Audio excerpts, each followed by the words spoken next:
Hello students, आज की video में हम आपको जो है नंबर्स के बारे में बताएंगे, यानी संख्याएं।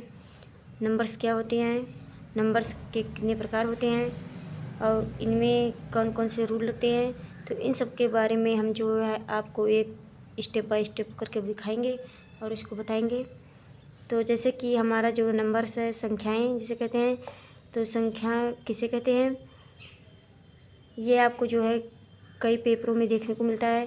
जैसे कि यदि आप जो है एसएससी की तैयारी कर रहे हैं, तो एमटीएस की तैयारी कर रहे हैं, उसमें आईबीपीएस यानी कि यदि आप कंप्यूटर से संबंधित जो है कोई भी तैयारी कर रहे हैं, तो इसमें भी आपको जो है नंबर्स मिलेंगे।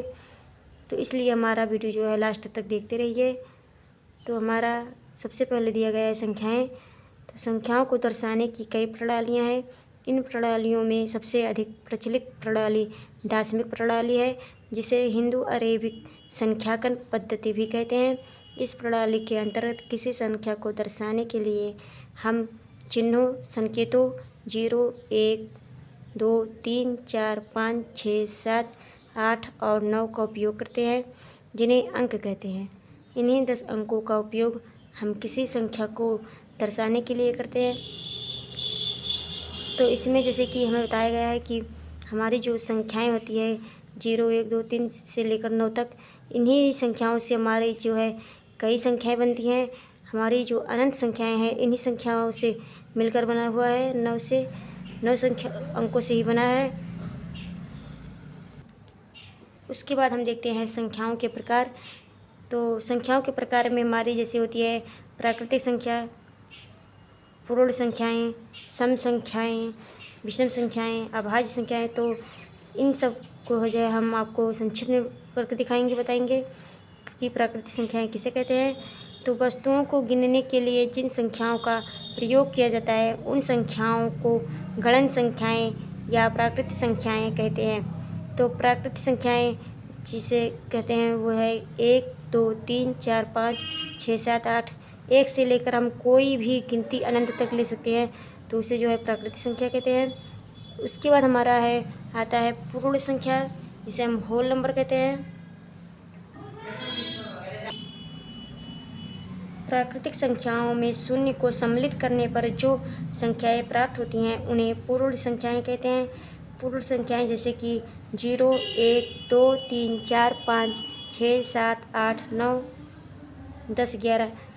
तो इसमें जो है प्राकृतिक संख्या में आपको जो है 0 नहीं दिया गया है और पूर्ण संख्या में जो है आपको 0 दिया गया है। तो इससे हमें पता चलता है कि जो है कि प्रत्येक प्राकृतिक संख्याएं जो है पूर्ण संख्याएं हो सकती है और प्रत्येक पूर्ण संख्याएं जो है प्राकृतिक संख्याएं नहीं हो सकती हैं। उसके बाद हमारा जो है आता है पूर्णांक संख्याएं। पूर्णांक संख्याओं में कहा गया है जैसे कि प्राकृतिक संख्याओं में शून्य एवं ऋणात्मक संख्याओं को भी सम्मिलित करने पर जो संख्याएं प्राप्त होती है, उन्हें पूर्णांक कहते हैं। जैसे कि यहाँ पर हम लिखते हैं 0। उसके बाद हमारा जो है इधर का जो है 0 के जो है 0 के बाएं साइड हम लिखेंगे -1, -2, -3, ऐसे लिखते जाएंगे। उसके बाद उसके दाहिने साइड में लिखेंगे 1, 2, 3, 4। इधर की साइड में हमारा जो है माइनस में आएगा, उधर का जो है प्लस में लिखेंगे। उसके बाद हमारा आता है जो है सम संख्याएँ।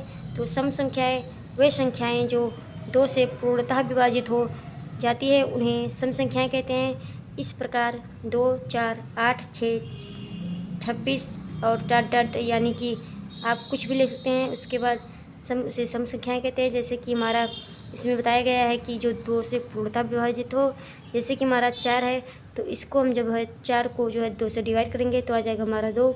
उसके बाद 8 है, इसको भी 2 से डिवाइड करेंगे तो आ जाएगा हमारा 4। तो ऐसे जो है पूर्ण रूप से कट जाएगा, तो इसी को हम जो है सम संख्याएँ कहते हैं। उसके बाद हमारा जो विषम आता है, विषम संख्याएँ वे संख्याएँ जो 2 से पूर्णतः विभाजित नहीं होती है, उन्हें विषम संख्याएँ कहते हैं। तो हम जो है सम संख्याएँ जो है अगर ये हमें याद रहेगा तो हम विषम को लिख लेंगे। इसी का उल्टा जो होता है विषम में होता है। तो इसमें जैसे कि दिया गया है 2 से कट जाती है, और इसमें उसका उल्टा दिया गया है कि इसमें दिया गया है 2 से पूर्णतः विभाजित नहीं होती है, तो उन्हें विषम संख्या कहते हैं। तो सारे सम संख्याओं को छोड़कर जो भी संख्याएं बचती हैं उन्हें जो है विषम कहते हैं। जैसे कि यहाँ पर 2 है तो यहाँ पर 3 है, यहाँ पर 4 है तो यहाँ पर 5 है। तो आपको एक एक अंक छोड़कर जो है विषम में लिखना है। 1 2 3 5 1 3 5 11 17 29 ये सब जो है विषम संख्याएँ हैं। उसके बाद हमें देखना होता है कि अभाज्य संख्याएँ किसे कहते हैं। वे संख्याएँ जो स्वयं और एक के अतिरिक्त अन्य किसी भी संख्या से विभाजित ना हो उन्हें अभाज्य संख्या कहते हैं। तो जो है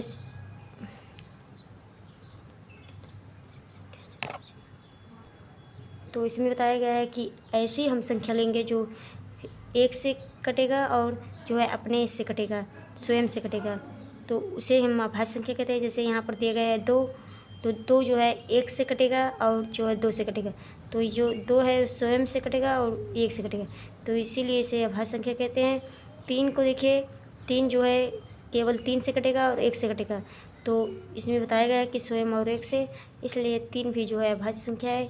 उसके बाद 7 भी 1 से कटेगा और 7 से कटेगा, तो ये भी अभाज्य संख्या है। ऐसे ऐसे संख्या जो आदि अभाज्य संख्याएँ हैं। एक विशेष संख्या जो ना तो अभाज्य संख्या होती है और ना ही भाज्य संख्या होती है। अब उसके बाद हम जो है भाज्य संख्याएँ देख लेते हैं। भाज्य संख्याएँ किसे कहते हैं। वे संख्याएँ जो स्वयं और एक के अतिरिक्त अन्य किसी संख्या से पूर्णतः विभाजित हो जाती है तो उसे भाज्य संख्या कहते हैं। जैसे कि हमारा दिया गया है 4, तो 4 जो है आप 2 से भी डिवाइड कर सकते हैं, 1 से भी डिवाइड कर सकते हैं और 4 से। तो हमें जो है ये स्वयं और 1 के अलावा भी जो है 2 से डिवाइड हो रहा है, इसलिए इसे भाज्य संख्या कहते हैं। यहाँ पर हम 6 देखते हैं। 6 जो है 2 से कटेगा, 3 से कटेगा और 1 से कटेगा और स्वयं 6 से कटेगा, तो यहाँ पर 6 भी जो है भाज्य संख्याएँ हैं। 8 जो है 2 से कटेगा, 4 से कटेगा और 8 से कटेगा, 1 से कटेगा, तो इसलिए ये भी वो जो है भाज्य संख्याएँ हैं। तो इसी प्रकार जो है आपको भाज्य संख्याएँ लिखनी होगी। उसके बाद हमारा आता है, उसके बाद दिया गया है परिमेय संख्याएँ। परिमेय संख्याएँ किसे कहते हैं। वे संख्याएँ जिन्हें P/Q के रूप में लिखा जा सके परिमेय संख्याएँ कहलाती है। जहाँ P और Q दोनों पूर्णांक हों लेकिन Q कभी शून्य न हो। तो जैसे कि यहाँ पर हमारा 4 है, जैसे कि यहाँ पर दिया गया है 4, 3/4 और कॉमा 0 डॉट डॉट डॉट आदि परिमेय संख्याएँ हैं। उसके बाद आता है हमारा अपरिमेय संख्याएँ। वे संख्याएँ जिन्हें P/Q के रूप में न लिखा जा सके अपरिमेय संख्याएँ कहलाती है। जहाँ P और Q दोनों पूर्णांक हो लेकिन Q कभी शून्य ना हो। तो परिमेय संख्याएँ में जो है आप जो है Q कभी भी शून्य नहीं हो सकता है।